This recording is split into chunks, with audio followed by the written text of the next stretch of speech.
नमस्कार मित्रांनो, स्वागत आहे तुमचं पुन्हा एका नवीन अशा इन्फॉर्मेटिव्ह व्हिडिओमध्ये. मित्रांनो, मराठी मुलं किंवा मुली तसे जरा फास्टच असतात प्रेमात पडण्याच्या बाबतीत. तशी प्रत्येकाची इच्छा असतेच की एकदा तरी प्रेमात पडावं, कारण तो अनुभव प्रत्येकाला घ्यायचा असतो. आणि युजली जवळपास 90% मुलं ही तुझं पाशी परी तू जागा चुकलाशी या म्हणीप्रमाणे आपलं प्रेम कुठं आहे ते ओळखू शकत नाहीत. कधी कधी ते आपल्या आसपास सुद्धा असतं आणि ते वेळेवर न ओळखल्यामुळं त्या प्रेमाचं कुठेतरी लग्न ठरतं आणि मग तुम्हाला हातात घेऊन हलवत बसावं लागतं. प्रेम कोणावर करावं हा तर सगळ्यात मोठा, कधीही न सुटणारा प्रश्न आहे. सगळ्यात सोपं म्हणजे बालपणीची मैत्रीण, कारण ही असते अगदी सेफ झोन. पण होतं काय की ज्या मुलीला तुम्ही लहानपणी शेंबूड पुसताना बिना चड्डीचं पळताना पाहिलेलं असतं, तर मोठी झाल्यावर सुद्धा तिची ती नाक पुसणारी प्रतिमा काही तुमच्या मनातून जात नाही. त्यामुळं सुरवंटाचं फुलपाखरू झालंय ही गोष्टच तुमच्या लक्षात येत नाही. ही गोष्ट बहुतेक 99% लोकांच्या बाबतीत अगदी खरी बसते. अगदी 1% लोक या सुरवंटाचं फुलपाखरात झालेलं रूपांतर ओळखू शकतात. आणि खरं सांगतो, तेच लोक खरे शहाणे असतात. प्रत्येक मुलगा कॉलेजमध्ये गेला की हिंदी सिनेमातल्या हिरोप्रमाणे एखादी सुंदर मुलगी आपल्या प्रेमात पडणार असं त्याला वाटू लागतं. कधी कधी सोबत ट्रेकिंगला गेलो किंवा कधी एकत्र सिनेमाला गेलो की स्वर्गाला हात पोहोचल्यासारखं वाटतात. बरं, आता सुरू करूयात आजच्या खऱ्या व्हिडिओला, कारण आत्तापर्यंत झाला हा फक्त इंट्रो होता. पण आता आम्ही तुम्हाला अशा काही ट्रिक्स सांगणार आहोत की ज्यानं मुलगी तुमच्या जवळ यायला फार मदत होईल. कदाचित ह्या ट्रिक्स तुम्हाला थोड्याशा जुन्या वाटतील, ओल्ड वाटतील, पण लक्षात ठेवा, ओल्ड इज गोल्ड. म्हणूनच या ट्रिक्स आत्ताच्या चालू जमान्याला अनुसरून तुम्ही त्याच्यामध्ये थोडेफार चेंजेस करून वापरू शकता. तर मग चला सुरू करूयात. यातली पहिली ट्रिक आहे, जर तुम्ही बसने प्रवास करत असाल तर नेहमी सुट्टे पैसे खिशात ठेवा. कारण बसमध्ये आपल्या शेजारी बसलेली आणि नेमकं तिकीट काढण्यासाठी तिच्याकडे सुट्टे पैसे नसणं असं बऱ्याचदा घडतं. आणि तो खवीस कंडक्टर सुट्टे पैसे द्या नाहीतर खाली उतरा असं म्हणत असतो. तेवढ्यात तुम्ही जवळचे सुट्टे पैसे काढून देता आणि पुढे तुमच्यावरती अवलंबून असतं की तुम्ही कुठपर्यंत ते कसं नेता. आलं लक्षामध्ये? त्यामुळं जर तुम्ही बसने प्रवास करत असाल तर सुट्टे पैसे हमखास ठेवा. कधी ना कधी एखादी मुलगी तरी गटतेच, हे मात्र खरं. आता दुसरी ट्रिक, ट्रेनमध्ये भरपूर मराठी वाचनीय साहित्य घेऊन चला.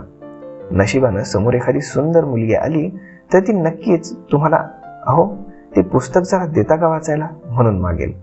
आणि मग ओळख वगैरे वगैरे, आणि मग बाकी सगळ्या पुढच्या गोष्टी ऑटोमॅटिक तुमच्यासाठी सोप्या होऊन जातात. तिसरी ट्रिक आहे, खूप लोकप्रिय सिनेमाची 3 तिकीटं काढावीत. सिनेमा हाऊसफुल जाणार आहे याची खात्री करूनच हे काम करा. सिनेमा सुरू व्हायची वेळ आली की बाहेर कोणाची तरी वाट पाहतोय असा आवाना आणि सारखं घड्याळाकडे पाहत राहा.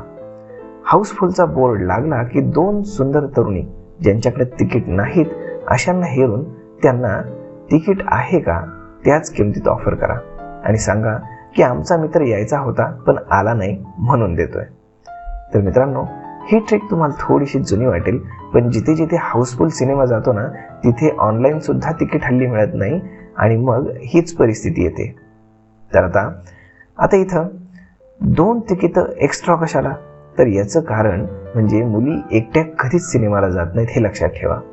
एक तर बॉयफ्रेंड तरी सोबत असतो किंवा एखादी मैत्रीण तर असतेच. तुम्ही मैत्रिणीसोबत आलेल्या मुलीचा शोध घ्यायचा हे ध्यानात ठेवा. जर एकही मुलगी भेटली नाही तर 30 तिकीटं मी ब्लॅकमध्ये घेतली आहेत असं म्हणून चढ्या किमतीत कुठल्याही माणसाला विकून टाका. म्हणजे जर समजा नाहीच मुलगी भेटली तर दरवेळी तिकिटाचे पैसे वाया जायला नकोत, बरोबर? आता चौथी ट्रिक, टॅक्सीसाठी उभे राहा किंवा टॅक्सीसाठी उभे आहात आणि बऱ्याच वेळानंतर टॅक्सी आली की टॅक्सी हायर करून तिला लिफ्ट ऑफर करा. मित्रांनो, ही ट्रिक तर हल्लीच्या काळात नेहमी कामाला येते, कारण हल्लीचं ट्रॅफिक पाहता तुम्हाला या ट्रिकची फार गरज पडणार आहे. आता पुढची ट्रिक, मुंबईला मरीन लाईनवर फिरत असताना एकदम जोरात पाऊस येतो आणि नेमकी तुमच्यासमोर एक सुंदर ललना तयार होऊन कुठेतरी जात असते. जवळपास कुठेच आडोसा नाही. तेव्हा प्रवास करताना नेहमी मोठी छत्री घेऊन चला, जर पावसाळा असेल तर बरं. आणि काय सांगावं याचा कधीही उपयोग होऊ शकतो. तर मित्रांनो, ही फक्त मुंबईतच घडणारी गोष्ट नाही. तर तुम्ही जिथनं कुठनं हा व्हिडिओ पाहत असाल तर तुम्ही पावसाळ्यामध्ये नेहमी सोबत छत्री घेऊन चला, आणि शक्यतो जर तुम्ही कॉलेजला जात असाल तर सोबत छत्री ठेवतच जा. कधी ना कधी एखादी मुलगी तरी तुम्हाला सापडेलच की जिला छत्रीची गरज पडेल, आणि तुम्ही दोघेही एकाच छत्रीमध्ये जाल. आणि मग तेव्हा तुम्ही तिच्याशी बोलू शकता, कारण तुम्ही तिला त्यावेळेस जे काही विचाराल त्याची उत्तर देणं तिला भाग पडेल. त्याचं सगळ्यात मोठं कारण, ती छत्री सोडून जाऊ शकत नाही कारण बाहेर पाऊस आहे, बरोबर. तर ही ट्रिक नक्कीच उपयोगी पडेल.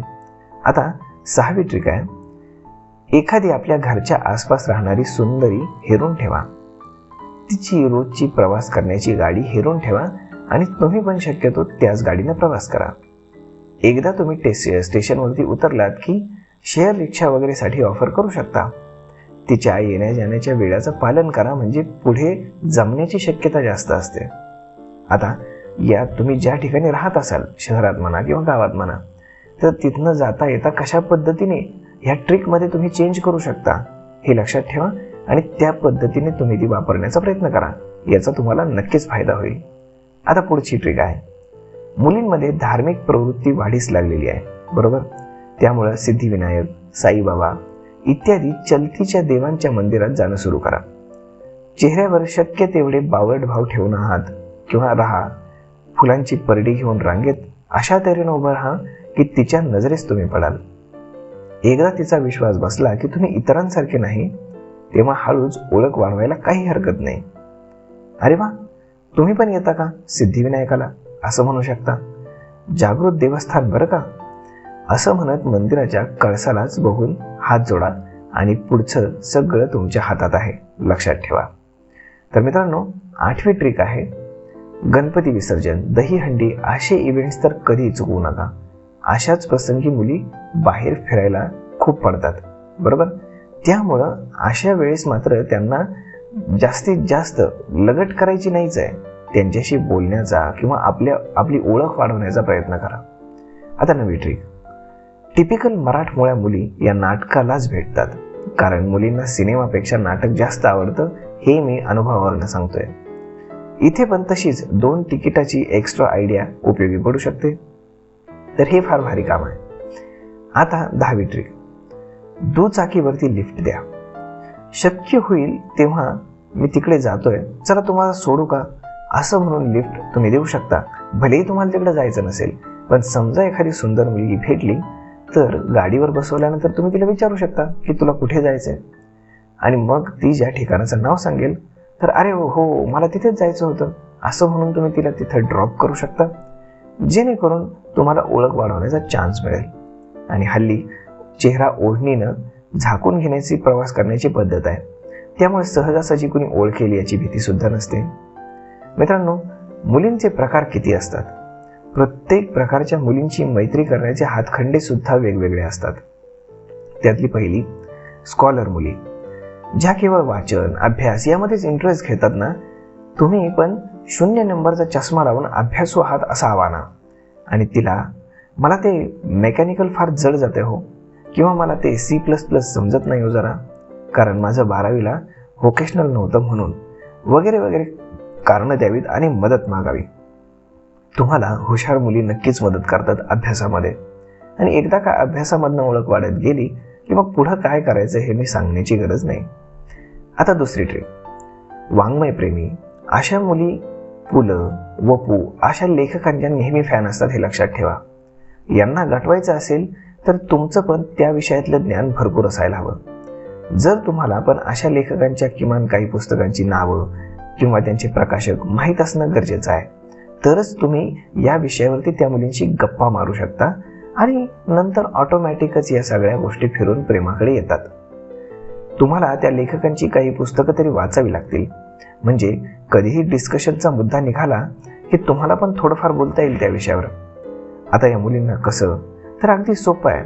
तुम्ही उपरोक्त एखाद्या लेखकाचं पुस्तक स्वखर्चानं विकत घ्या, आणि नंतर त्याच्या पहिल्या पाण्यावरती स्नेही, श्री तुमचं नाव टाकून यांना सप्रेम भेट लिहून असं खाली त्या लेखकाची सही करा. ते पुस्तक तिला भेट द्या आणि सांगा की हे लेखक माझे परिचित आहेत किंवा ते मला कुठेतरी भेटले होते एखाद्या समारंभात, तेव्हा त्यांनी हे पुस्तक मला स्वतः भेट दिलेलं आहे आणि म्हणून मी हे तुला भेट देतोय. मित्रांनो, जर ती एखादी वाङ्मयप्रेमी असेल ना, तर या गोष्टीनं ती तुमच्या प्रेमात पडलीच म्हणून समजा. आता तिसरी ट्रिक, जर कुणी कलावंत असेल तर या प्रकारातील जर तुम्हाला एखादी मुलगी आवडत असेल तर तुम्हाला कलाकार, नेपथ्यकार वगैरे प्रकारात प्रावीण्य मिळवावं लागेल. एखादा लहानसा रोल पण त्या नाटकातला पदरी पाडून घेता आला तर ते पण करावं, म्हणजे तालमीच्या वेळेस ऑफिशियली तुम्हाला तिथे जाता येईल. आणि हे जर शक्य नसेल तर कमीत कमी तुम्हाला एखाद्या नाट्यमंडळाचा सभासद होऊन तिथे तालमीच्या वेळेस जाणं येणं सुरू ठेवावं लागेल.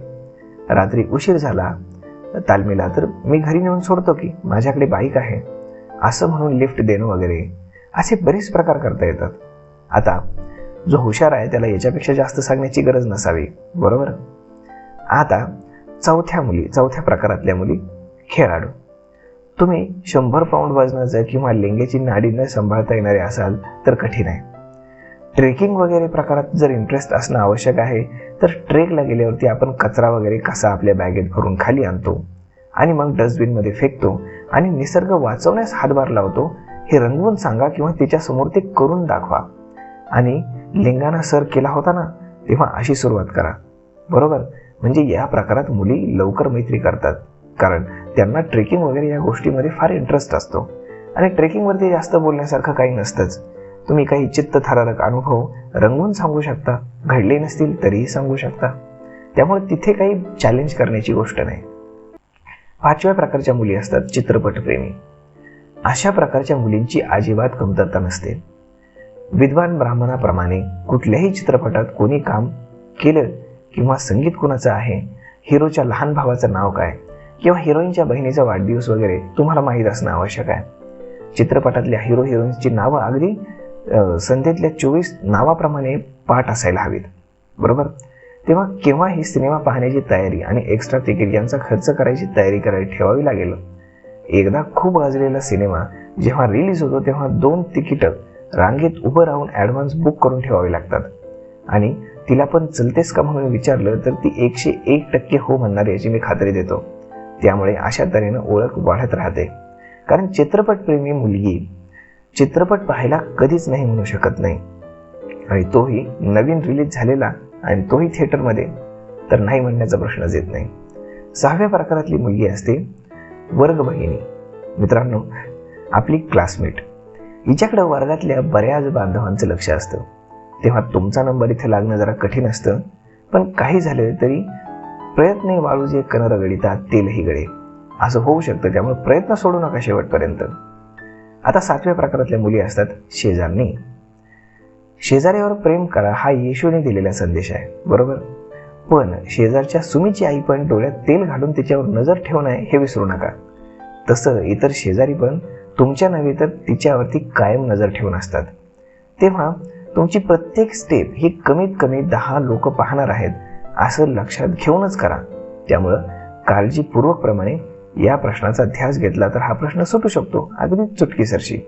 त्यामुळं थोडंसं अगदी व्यवस्थित करायचा प्रयत्न करा. तर मंडळी, हे होते कशा पद्धतीने तुम्ही मुली पटवू शकता आणि कोणत्या प्रकारातल्या मुली तुम्ही पटवू शकता याच्यावरचे काही अनुभव. तर तुम्हाला हा व्हिडिओ तुम्हाला कसा वाटला आहे आम्हाला कमेंट करून नक्कीच सांगा. आणि जर आवडला असेल ना तर आपल्या मित्रांसोबत शेअर करायला विसरू नका. धन्यवाद.